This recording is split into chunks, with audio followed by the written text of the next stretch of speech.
For 30 years, the most effective way for Australians to build wealth was a specific, reliable strategy, the investment property. This strategy relied on two massive tax advantages. Owners could offset rental losses against their personal salary through negative gearing, and then claim a 50% discount on their capital gains tax when they sold the asset. That era ended in late June 2026. The Australian Parliament passed the largest tax reform in 3 decades, targeting those exact mechanisms to change how the property market functions. Under the new laws, the 50% capital gains discount is replaced by an inflation-indexed system with a 30% minimum tax. Additionally, negative gearing for established investment properties can no longer be used to reduce your taxable wage income. These changes mean that buying an existing rental property is now significantly more expensive and less tax efficient than it was for previous generations. The math behind traditional property investing has shifted. In its place, the government has created a new set of incentives centered entirely on the home you actually occupy.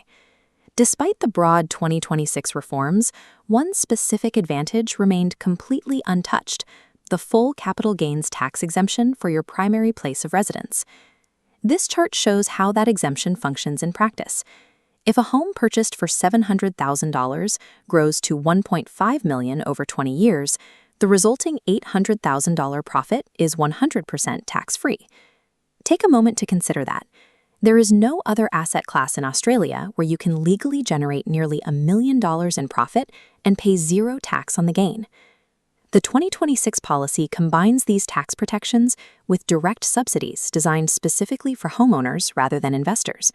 One major lever is the first home guarantee. It allows you to purchase a property with as little as a 5% deposit, with the government guaranteeing the difference so you can skip the cost of lenders' mortgage insurance entirely. When you add in state-based stamp duty concessions and shared equity schemes, the upfront capital required to enter the market drops by tens of thousands of dollars. The current system is designed to provide a heavily subsidized pathway that moves Australians away from long-term renting and into direct homeownership. To see how these rules change the outcome, let's look at the math for a buyer named Ethan, who has a $700,000 budget and $50,000 in savings. This ledger tracks Path A, where Ethan buys an established investment property. Because he lacks a 20% deposit, he must pay for mortgage insurance, full stamp duty, and continue paying his own rent elsewhere. On the right side, Ethan buys a primary residence. By using the new government schemes, he qualifies for zero stamp duty and avoids mortgage insurance, meaning his $50,000 deposit goes much further. As both columns rise, we see both properties perform the same over 20 years, with identical market growth leading to a $1.54 million capital gain. But look at the final result after the 2026 tax laws are applied. The investor faces a significant capital gains tax bill that reduces their net profit, while the homeowner keeps every dollar of that growth. For anyone with savings to deploy in 2026, the primary residence has become the most financially protected asset in the country. The main objection to this strategy is that a house isn't a liquid investment. You can't easily sell a portion of your roof to pay for groceries, and you will always need a place to live.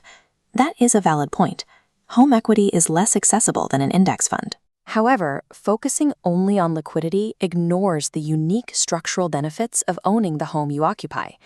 Every mortgage repayment functions as a form of forced savings.